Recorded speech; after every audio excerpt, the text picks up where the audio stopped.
Hello there YouTube, I am the Clip Studio Paint Guru here with another tutorial.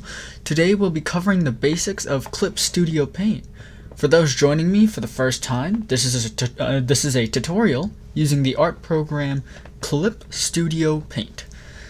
It's a program that normally costs quite a bit, but it does go on sale for holidays and such. My qualifications are that I've been animating for all of 2 days, and I'm unprofessionally trained by some YouTube videos online. With that out of the way, let's get started.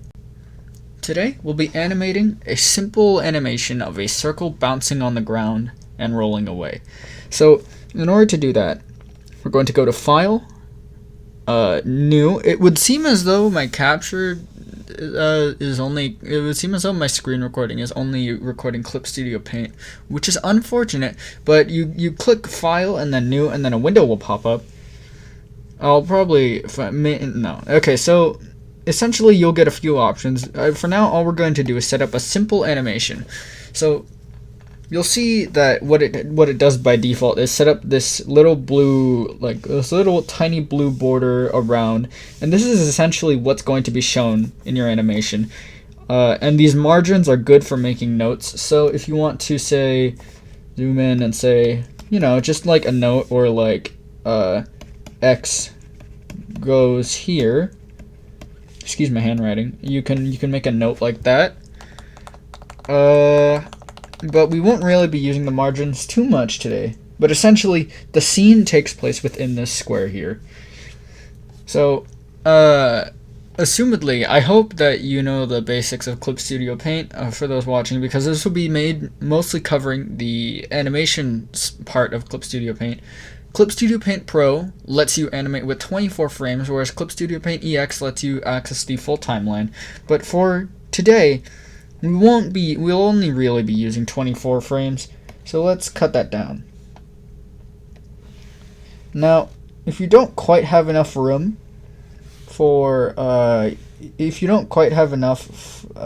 room for 24 frames, what you can do is you can go to your animation settings, and you can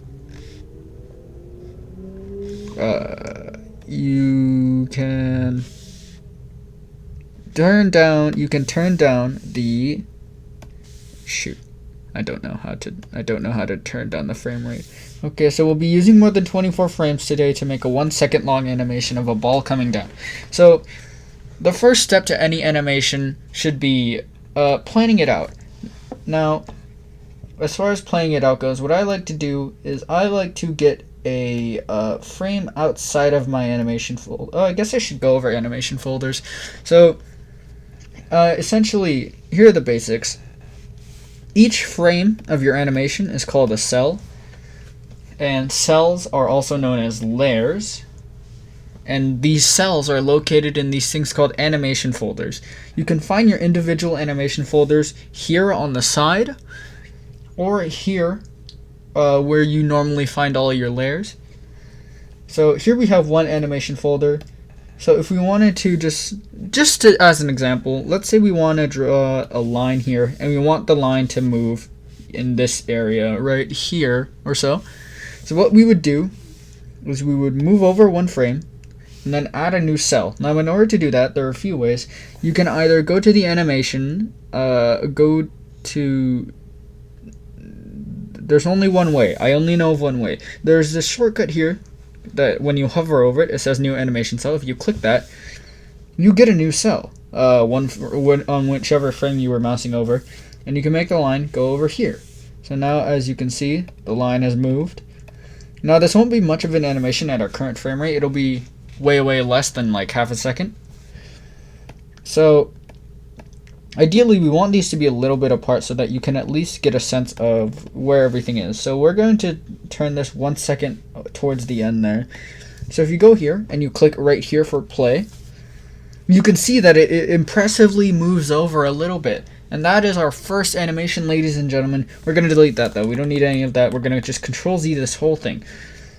So now that we have those basics covered, what we're going to do is we were first going to plan out the path. Now, as far as just planning out there's not much to plan out for this animation, right? All it is a ball falling down and then bouncing once and then rolling. There's not much to plan out. So what we're going to plan out is the route that the ball will take. So I'm thinking it starts somewhere up here, it bounces, and then it rolls off, you know? Just a simple, maybe somewhere over here, since that height would be a little ridiculous for it to...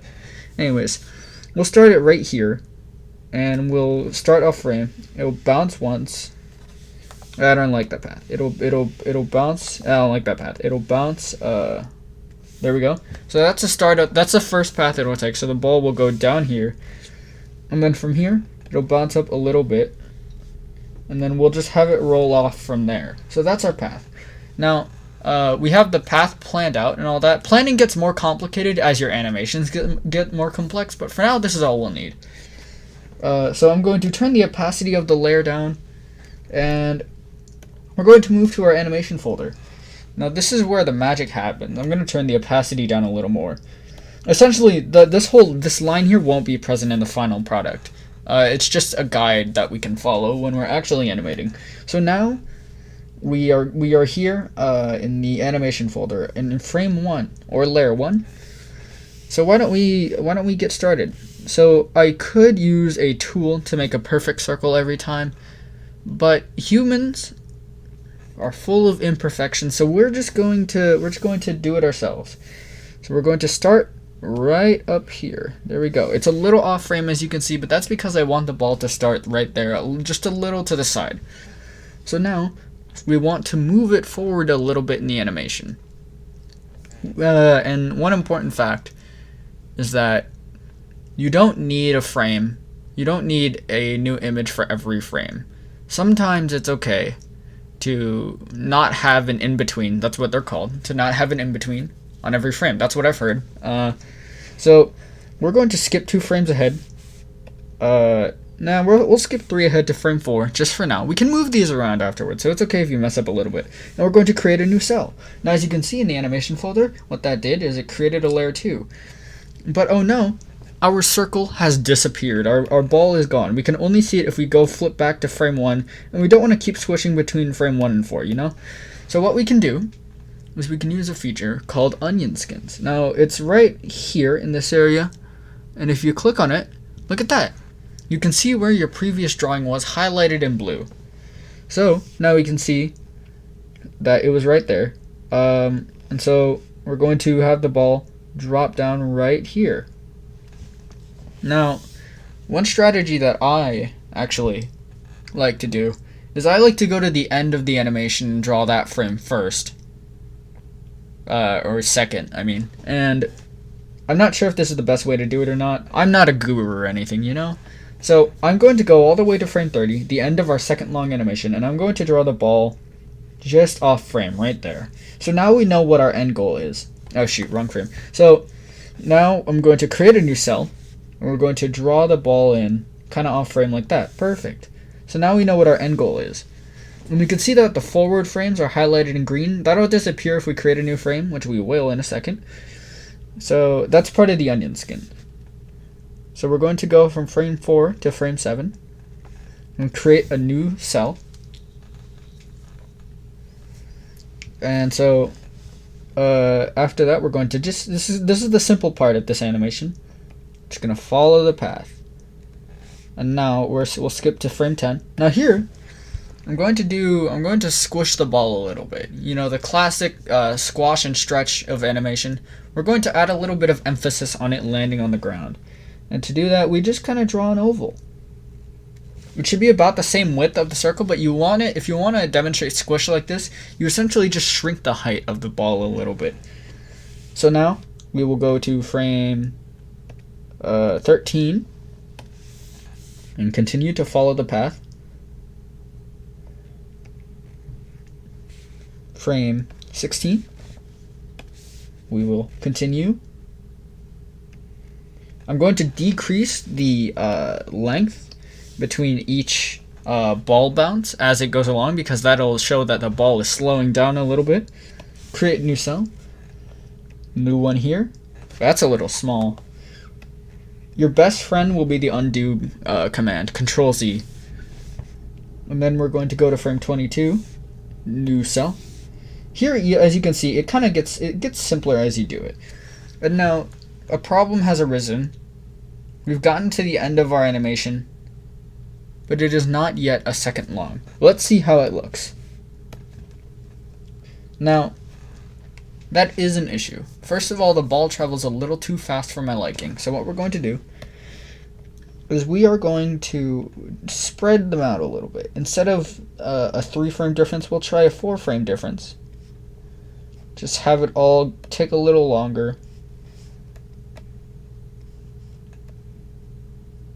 So as you can see, in order to move your frames, you basically just go to the frame that it's on, and you grab it with your mouse, and you just shift it over as you need to. So we will spread this out a little bit. Okay, let's see how that looks. Alright, so that's alright. But what we're going to do here, we're gonna pretty this up a little bit. I'm going to move it over. Now, as you can see, there's an empty space here, but that actually might work in our favor, as you can see. Because now you could easily mistake it for the ball kind of appearing and rolling off of from the side of the screen.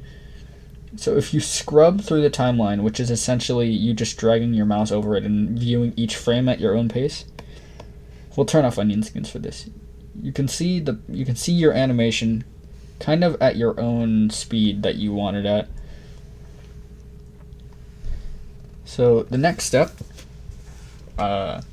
the next step will be a little tedious, so buckle up. The next step is in-betweening, which is a pretty tedious task to do. If you just scrub through the animation, it looks kind of fluid, you know? Like, it looks alright, but you can tell that it looks a little jagged and like kind of choppy. And if you play it even more so, it looks weird. So what we're going to be doing now is called in-betweening, and it's about what it sounds like. It's adding extra frames in between your keyframes, or, you know, other in-betweens to make the animation smoother, as far as my understanding goes. So the degree of separation between each of these frames is kind of all over the place, unfortunately, but we'll work with it. So a common misconception is that in order for your animation to be smooth, you need an in-between frame for each between each frame. We're not going to do that. We might do it a little bit. So what we're going to do here first is add an in-between on right here. We're going to turn onion skins back on. Now this is where here you can see we're just going to add another circle there and add another circle there. So there we go. Make it a little bigger actually. Now the animation should be a little smoother at the start. Yeah, I like that. That looks a little smoother. So now let's work on in-betweening this part between frames 7 and 11. As you can see, there's quite a big gap between the two. So we're going to add some in-betweens here. I'm actually going to move that in-between over a little bit. There we go. So now, ooh, that looks a little choppy. Huh. Awkward. Okay. Well, that's okay. We can fix this too. We'll just add another in-between. That's okay. In-between saved the day. I'm going to erase this in-between and move it a little bit. So now, there we go. That's a little smoother. So frame 11 and 14, it looks like. This is also a pretty big space, so let's get in betweening.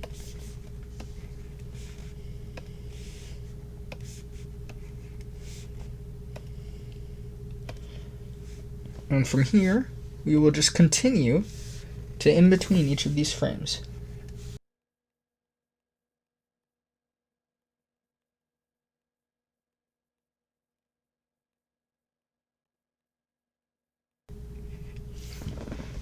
Now, as you can see here, this frame is a little awkward because there really isn't any space between these two. So let's see how that looks. Okay, it looks really smooth up until the end there, because there are only a few frames to cover these pieces of movement. So what we're gonna do instead, let's try moving these back and making these their own in between. So as you can see, all the timelines, each frame has its own cell of animation. Let's see how that looks. That's smooth. That's very nice and smooth. And now we can actually take some extra frames here to animate it rolling off frame. This probably won't be seen, but it's nice to have around. So there we go. We have finished animating a pretty much looping sequence of a ball rolling on and off the screen. So this has been the exporting. Right, exporting. Let's export this. So what exporting basically means, for those who don't know or aren't in the know, is basically you're just making it a video or a GIF or whatever you want to make it. So what we're first going to do is we are going to close our folder to make it more organized. As you can see on the side here, there are a lot of frames that we've drawn in. So what we're going to do is just close that out, pressing the little arrow next to the folder itself to minimize that all into one thing. And we're going to go to our guideline here, the opaque guideline, and yeah, the one that saved our lives and made this process smoother. We are going to get rid of it. Farewell, guidelines. You press that little eyeball on the side to change its visibility and whether it can be seen or not. And so there we are. No more guideline for the ball. So this has been I bet we can do a little more though. This tutorial feels kind of slow. We'll save more for next episode. But for now, this has been an animation of a ball rolling. So now, let's export it. You can see that it gets a little small around this area, but that's okay. It adds personality. Not really. Whatever. So let's export it. First, we're going to save it. You go to File, Save As, and we're going to save this. I have a folder set up for this. Hang on. Clip Studio Paint. I named my folder Clip Studio Paint. We're going to name this ball rolling animation. Saved.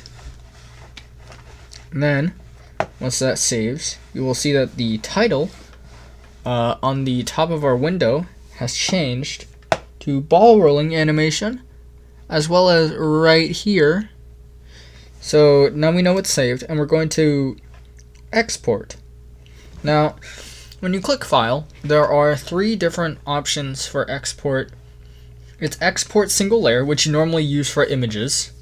Export multiple pages, which you use for the comic book / manga function of Clip Studio Paint, and the animation.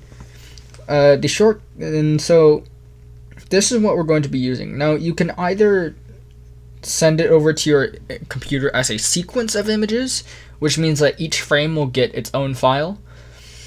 You can do it as an animated GIF, which is a file format with no sound but movement on it, and a movie. So I am going to use animated GIF. There's animated sticker and a few more. These are pretty complicated, and we'll get into them next time because I don't understand how they work. So I'm going to be clicking animated GIF, and it brings up my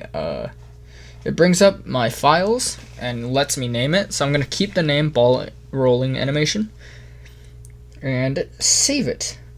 So now it should have been so another window popped up that I can't record.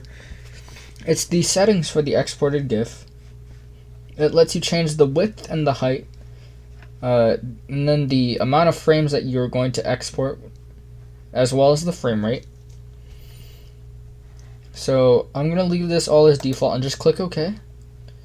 And the animated GIF export has been complete. So why don't we go see what the final product looks like.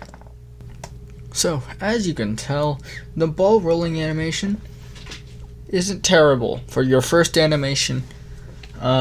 as a Clip Studio Paint guru, we did pretty alright here, you and I.